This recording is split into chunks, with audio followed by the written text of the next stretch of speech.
Сега постои момент за проширување кој го немаше долго време. Ве молам, грабнете го.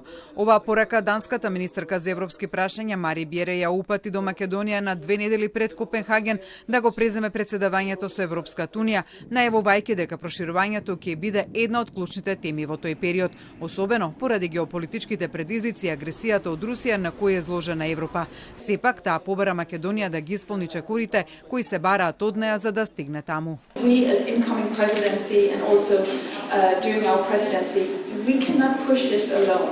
We need to work constructively together, and that is why I'm here. I am here to work constructively together with North Macedonia to see where we can find those progress, because we cannot make it solely.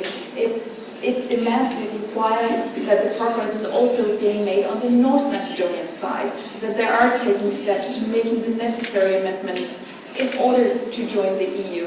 But we will do what we can. Незиниот домаќин министерот за европски прашања Орхан Муртезани пак со став дека патот кон Европската унија треба да води преку копенхашките критериуми, објективни, мерливи и еднакви за сите. Во време кога процесот е изложен на притисоци и тенденции на билатерализација, токму овие критериуми се нашата заштита. Тие се потсетник дека европскиот пат не смее да се условува со прашања надвор од суштината на демократијата, владењето на правото и функционалната пазарна економија. Според Муртезани, билатералните прашања треба соодветно да бидат решени меѓу членките и соседите, но да не го контаминираат европскиот процес.